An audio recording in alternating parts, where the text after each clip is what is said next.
வணக்கம். இன்றைய நலமுடன் நிகழ்ச்சியில் டாக்டர் மகாலட்சுமி சரவணன் அவர்கள் குழந்தையின்மைக்கான சிகிச்சை முறைகள் குறித்த உங்களது கேள்விகளுக்கும் சந்தேகங்களுக்கும் பதிலளிக்கிறார்.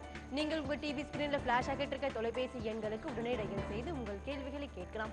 நீங்கள் தொடர்பு கொள்ள வேண்டிய தொலைபேசி எண்கள் 044304277 04430632994.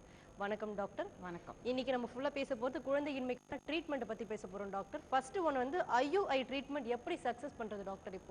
சரி, இப்போ IUI அப்படின்னு நீங்கள் கேட்டது வந்து என்னன்னு பார்த்தீங்கன்னா, இது வந்து இன்ட்ராயூட்ரைன் இன்செமினேஷன் அப்படின்னு சொல்லுவோம். அதாவது குழந்தை இல்லைன்னு ஒரு தம்பதியர் வரும்போது ஒரு ஆரம்ப ட்ரீட்மெண்ட்டாக கொடுக்கப்படுற ட்ரீட்மெண்ட் இது. இதோட சக்ஸஸ் ரேட் அப்படின்னு பார்த்தீங்கன்னா ஒரு 10லிருந்து 15%. இதுக்கு அதிகமான சக்ஸஸ் ரேட் கிடையாது. பட் இது எப்படி நம்ம அதிகரிக்கிறது அப்படின்னு பார்த்தீங்கன்னா, இதுக்கு நாங்கள் வந்து கண்ட்ரோல்ட் ஓவேரியன் ஹைப்பர் ஸ்டிமுலேஷன் அப்படின்னு சொல்லுவோம். அதாவது ஒரு பெண்ணுக்கும் ஒரு மாதத்துக்கு ஒரு கருமுட்டை பை தான் கருமுட்டை பையிலேருந்து ஒரு ஃபாலிக்கல் வந்து அதுலேருந்து ஒரு எக் ரிலீஸ் ஆகும். ஸோ இதை அதிகரிக்கிறதுக்காக தீட்டு வந்த 2வது நாள்லேருந்து நிறைய மாத்திரைகள் இல்லைன்னா ஊசி மூலியமாக அவங்களுக்கு நிறைய ஃபாலிக்கல்ஸ் வர்றதுக்கு எய்ம் பண்ணுவோம். ஸோ நம்ம நிறைய ஃபாலிக்கல்ஸ் வர்றதுனால நம்மளுக்கு என்ன பெனிஃபிட் அப்படின்னு பார்த்தீங்கன்னா, இதில் வந்து நம்மளுக்கு நிறைய எக்ஸ் கிடைக்கும். ஸோ இந்த எக்ஸ் நிறைய ரப்சர் ஆகும்போது நம்மளுக்கு மல்டிபிள் ப்ரெக்னன்சிஸ் IUIல கூட அச்சீவ் பண்ணுறதுக்கு சான்ஸ் இருக்குது. ஸோ ஃபஸ்ட்டு ஸ்டெப் இதில் வந்து நிறைய ஃபாலிக்கல்ஸ் வர்றதுக்கு எய்ம் பண்ணுறது. இதுக்கு அடுத்து முக்கியமானது வந்து என்னன்னு பார்த்தீங்கன்னா ஃபாலிக்கல் ட்ராக்கிங். அதாவது ஒருத்தருக்கும் பீரியட்ஸ் பர் டைம் வந்து ஒரு 25 days to 40 days சைக்கிளில் இருக்கிறதுனால ரஃபாக வந்து பீரியட்ஸ் வந்து 8வது நாள்லேருந்து இவங்களுக்கு ஃபாலிக்கல் ட்ராக்கிங் ஸ்கேன் பண்ணுவோம். அந்த ஃபாலிக்கல் எப்படி வளருது, சைஸ் எப்படி வருது, எத்தனை ஃபாலிக்கல்ஸ் வளருது அப்படின்றத பார்த்து ஒரு சைஸ் அது முதிர்ச்சி அடையிறதுக்கு ஒரு சென்டரில் பார்த்தீங்கன்னா ஒரு சைஸ் ஃபாலோ பண்ணுவாங்க. ஒன்று அது 18 மில்லிமீட்டர் சைஸ் வந்துட்டாலோ 22 மில்லிமீட்டர் சைஸ் வந்துட்டாலும் அது வந்து அதில் இருக்கிற முட்டை மெச்சூர் ஆகிறதுக்கு ஒரு இன்ஜெக்ஷன் கொடுப்போம். ஸோ அந்த இன்ஜெக்ஷன் கொடுத்த பிறகு சொன்ன இந்த IUI அப்படின்ற மெத்தடை பண்ணுவோம். ஸோ இந்த IUI மெத்தட் பண்ணுறதுக்கு நம்ம ஸ்கேன் மூலியமாக சென்டர்ஸில் வந்து ஃபாலிக்கல் ரப்சர் ஆனதை கண்டுபிடிச்சி உடனே பண்ணுவாங்க. ஸோ ஒரு சில சென்டர்ஸ் பார்த்தீங்கன்னா ஒரு முறை பண்ணுவாங்க IUIயை, ஒரு சில சென்டர்ஸ் பார்த்தீங்கன்னா 2 வாட்டி பண்ணுவாங்க.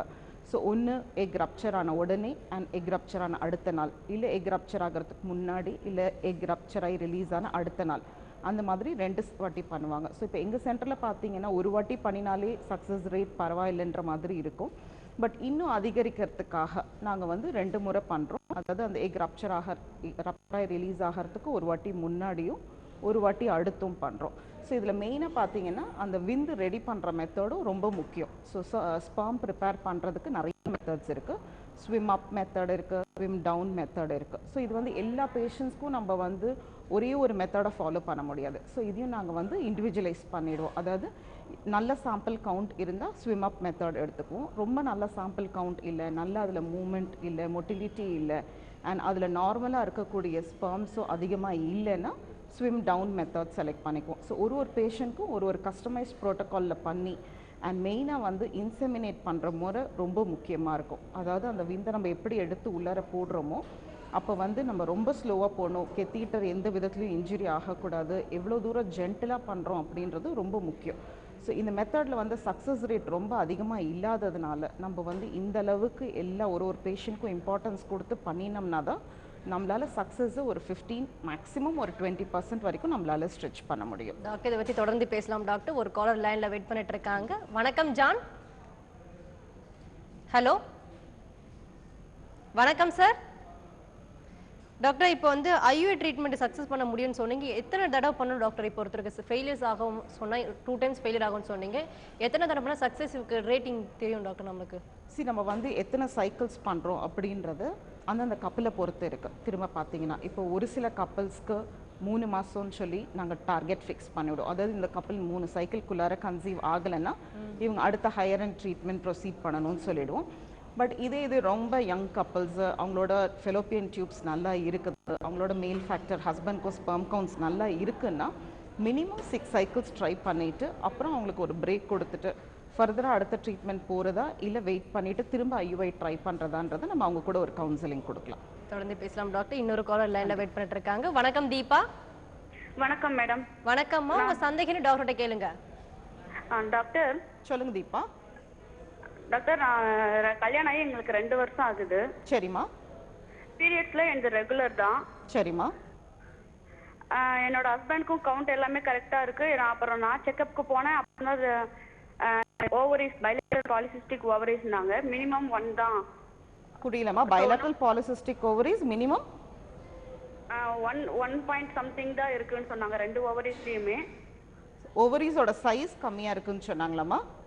இது ஓவரிஸ் சைஸ் சரியா இருக்கு. அதுல ஃபாலிக்கல் அது உங்களுக்கு 1 பாயிண்ட். ஓகே சொல்லுங்க. சிஸ்ட் வந்து 1 பாயிண்ட் சம்திங் இருக்குன்னு சொன்னாங்க. சரிம்மா. அப்புறமும் அந்த எக் ரிலீஸ் ஆகிறதுக்கு டேப்லெட்ஸ் குளோமிடு கொடுத்தாங்க. அதுக்கப்புறம் பி கிரிப்டான் டேப்லெட்ஸ் கொடுத்தாங்க. ஹார்மோன் லெவல் கண்ட்ரோல் பண்றதுக்கு மெட்ஃபார்மின் டேப்லெட் கொடுத்தாங்க, கிளைகோமிட். சரிம்மா. அந்த பி கிரிப் டேப்லெட் சாப்பிட்டு எனக்கு கான்ஸ்டிபேஷன் மாதிரி டாய்லெட் சரியா வராம பிரச்சனையா இருந்தாலும் அந்த டேப்லெட் நான் ஸ்டாப் பண்ணிட்டேன். சரிம்மா. அப்புறம் அந்த டேப்லெட் எல்லாமே பார்க்கலாமே. இப்போ சிஸ்ட் இருந்துச்சுன்னா இர்ரெகுலர் பீரியட்ஸ்னு சொல்றாங்க சிம்டம்ஸ். ஸோ எனக்கு ரெகுலரா தானே இருக்குன்றதுனால நான் டேப்லெட்ஸும் ஸ்டாப் பண்ணிட்டேன். சரிம்மா. இப்போ எனக்கு என்ன ப்ராப்ளம்னு நீங்க சொல்ல முடியுமா டாக்டர்? இப்போ பீரியட்ஸும் ரெகுலரா இருக்கு, பட் 2 இயர்ஸ் ஆயிடுச்சு, இன்னும் பேபி ஃபார்ம் ஆகல. சரிம்மா. பீரியட்ஸ் ரெகுலர் ஆயிட்டு உங்களுக்கு பேபி ஃபார்ம் ஆகலைன்னா உங்களோட ஹஸ்பண்ட் ஃபேக்டர்ஸ் எல்லாம் நார்மலா இருக்காமா? எல்லாமே கவுண்ட் கரெக்டா இருக்குங்க டாக்டர். டியூப் டெஸ்ட் எல்லாமே பார்த்துட்டாங்க? டியூப்ல அடைப்பெல்லாம் எதுவுமே இல்லையா? எல்லாமே செக் பண்ணிட்டாங்க. இந்த ஸ்கேன் தான் எடுத்தாங்க, அல்ட்ராசவுண்ட் ஸ்கேன். புரியலம்மா? அல்ட்ராசவுண்ட் ஸ்கேன் டெஸ்ட் எடுத்தாங்க. அல்ட்ராசவுண்ட் வந்து உங்களுக்கு எடுத்திருக்காங்க இல்லையா? ஆமாங்க டாக்டர். சரிம்மா. இப்போ பார்த்தீங்கன்னா உங்களோடதுல வந்து எல்லாமே நார்மல் அப்படின்றீங்க. பட் ஒன்லி திங் வந்து பாலிசிஸ்டிக் ஓவரிஸ் இருக்குன்னு சொல்றீங்க. பாலிசிஸ்டிக் ஓவரிஸே வந்து கொஞ்சம் குழந்தை தக்க வைக்கிறதுக்கு டிலே ஆகிறதுக்கு ஒரு காரணமா இருக்கலாம். உங்களுக்கு வந்து நான் சொன்ன மாதிரி இப்போ எக்ஸ்பிளைன் பண்ண மாதிரி ஒவேரியன் ஹைப்பர் ஸ்டிமுலேஷன் மாதிரி டேப்லெட்ஸ் மாதிரி கொடுத்து கருமுட்டைகள் நிறைய வளர்றதுக்கு ட்ரீட்மெண்ட் கொடுத்து ஃபாலிக்கல் ட்ராக்கிங் பண்ணி ஒன்று நீங்கள் வந்து அந்த ஃபாலிக்கல்லேருந்து எக் ரிலீஸ் ஆகிற அன்னைக்கு பிளான்ட் இன்டர்கோர்ஸ் பண்ணலாம். இல்லை நீங்கள் வந்து ஐயுஐ மாதிரி மெத்தட்க்கு ப்ரொசீட் பண்ணலாமா? ஏன்னா அட்லீஸ்ட் நீங்கள் ஒரு 3 months ஐயுஐ ட்ரீட்மெண்ட் முடிச்சாதான் உங்களால் வந்து கண்டிப்பாக கன்சீவ் ஆக முடியலன்னா இன்னும் ஃபர்தராக வந்து கேமிட் ஃபியூஷன் லெவலில் உங்களுக்கு ப்ராப்ளம் இருக்குதான்றதை நம்மளால் அசஸ் பண்ண முடியும். இன்னும் நீங்கள் பெரிய லெவல் எதுவுமே ட்ரீட்மெண்ட் எடுக்காததுனால, இன்னும் நீங்கள் கீழே ட்ரீட்மெண்ட் ரொம்ப ப்ரொசீட் பண்ணாததுனால நீங்கள் இப்போ ப்ரொசீட் பண்ணுறது நல்லது. ஏன்னா 2 yearsன்றது ஒரு அடிக்குவேட் டைம். இந்த 2 yearsல உங்களால் குழந்தை தக்க வைக்க முடியலன்னா நீங்கள் கொஞ்சம் ப்ரொசீட் பண்ணி பார்த்துக்கிறது நல்லது. தீபா, தொடர்ந்து பேசலாம் டாக்டர். பீரியட்ஸ் ரெகுலரா இருக்கிறதுனால இதனால நான் நார்மல்னு எதுவும் சொல்ல முடியாது இல்லையா? புரியலம்மா? பீரியட்ஸ் ரெகுலரா இருக்கிறதுனால சிஸ்ட் எனக்கு இருக்குமா அப்படின்ற மாதிரி எனக்கு ஒரு கண்டிப்பா இருக்கலாமா? ஃபங்க்ஷனல் சிஸ்ட்ன்றது ஒரு மாசமும் ஒரு வாட்டியும் ஃபாலிக்கல்ல இருந்து எக் ரிலீஸ் ஆகும்போது வரலாம். அண்ட் அந்த எக் ரிலீஸ் ஆன பிறகு கார்பஸ் லூட்டியல் சிஸ்டும் வரலாம். ஸோ எல்லா சிஸ்ட்டுக்கும் நம்ம பயப்படணுன்ற அவசியம் இல்லை.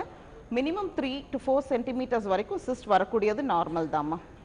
நம்மளோட சப்சிக்வென்ட் சைக்கிளில் பீரியட்ஸ் வந்த 2வது நாள் அந்த சிஸ்ட் கரைஞ்சிருச்சுதுன்னா போதும். சிஸ்ட் இருக்கிறதுனால நீங்கள் எதுவும் வரி பண்ண வேண்டாம். தொடர்ந்து பேசலாம் டாக்டர். இன்னொரு காலர் லைன்ல வெயிட் பண்ணிட்டு இருக்காங்க. வணக்கம் ஜான்.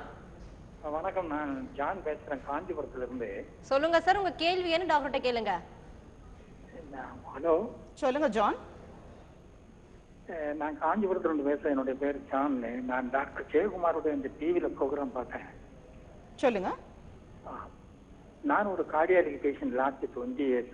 அதனால நான் நேரடியா வந்து உங்களை பார்க்க. உங்க கேள்வி கொஞ்சம் தெளிவா கேளுங்க ஜான். நான் ஒரு cardiology patient last 20 years. Doctor ஜெயக்குமாரை நான் நாளைக்கு வந்து நான் பார்க்க முடியுமா? கண்டிப்பா நீங்க வரலாம் சார். நீங்க வந்து தந்தி டிவி அப்ரோச் பண்ணீங்கன்னா எங்களோட கான்டாக்ட் நம்பர் அண்ட் அட்ரஸ் கொடுப்பாங்க. நீங்க கண்டிப்பா நேர்ல வந்து உங்களோட ப்ராப்ளம் டிஸ்கஸ் பண்ணலாம். டாக்டர், இந்த டெஸ்ட் டியூப் பேபி எப்படி ட்ரீட்மெண்ட் வந்து சக்சஸ் ஆகுது டாக்டர்? இந்த எந்த அளவுக்கு இது முன்னேற்றம் அடைஞ்சிருக்கு டாக்டர் இந்த டெஸ்ட் டியூப் பேபி? இப்போ இந்த டெஸ்ட் டியூப் பேபி அப்படின்றது இந்த குழந்தைகள் வந்து ஆவரேஜ் சக்ஸஸ்ன்னு பார்த்தீங்கன்னா முக்காவாசி ஐவிஎஃப் ஏஆர்டி லேப்ஸ்க்கு ஒரு 30 to 40% மினிமம் சக்ஸஸ் இருக்கும். பட் இது வந்து நம்ம இன்ஹோல் எல்லாருக்குமே 30 to 40% அப்படின்னு சொல்ல முடியாது. கப்புள்ஸ் பொறுத்து சில டைம் பார்த்தீங்கன்னா எங்களுக்கு பேட்சிங்கில் ரொம்ப யங் கப்புள்ஸ் வருவாங்க. இப்போ இவங்க தீபா பேசுனாங்க இல்லையா, அந்த மாதிரி அன்எக்ஸ்பிளைன்ட் இன்ஃபர்டிலிட்டிக்காக பண்ணுவோம். ஸோ அந்த மாதிரி இருக்கும்போது ப்ரெக்னன்சி சான்சஸ் கியூமுலேட்டிவாக இன்னும் கொஞ்சம் அதிகமாக இருக்கும். 70 to 80% வரைக்கும் கூட போகும்.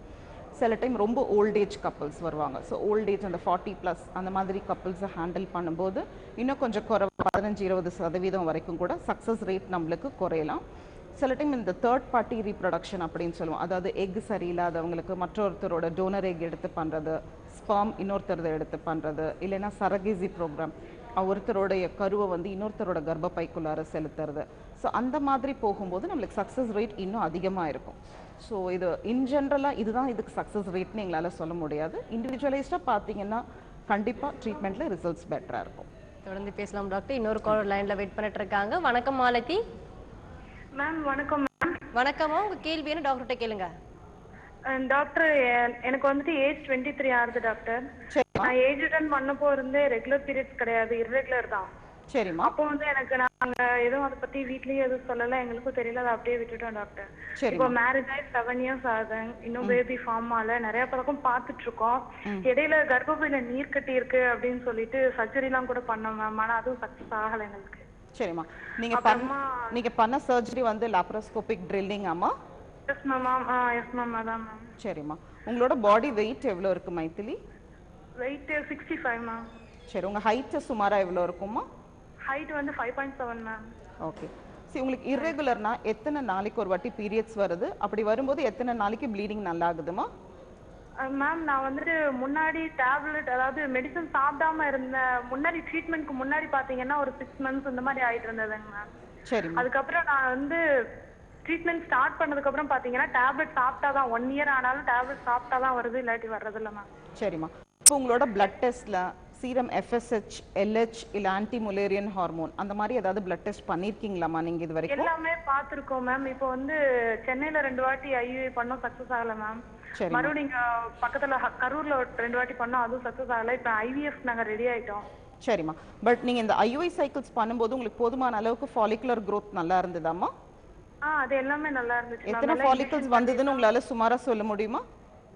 4-5 மேல வந்துச்சு மேம். 2 சைடுமே 2 லெஃப்ட் ரைட் 2 சைடுமே 4-3 அந்த மாதிரி நல்லா வளர்ந்து வந்தது. சரிம்மா. இப்போ மைத்திலி உங்க இஷ்யூஸ் பாத்தீங்கன்னா வெறும் ஆனோவுலேட்டரி ப்ராப்ளம் மாதிரி மட்டும்தாம்மா தெரியுது. அதாவது உங்களுக்கு நிறைய ஃபாலிகல்ஸ் இருக்குது, பட் போதுமான அளவுக்கு growth இல்லை.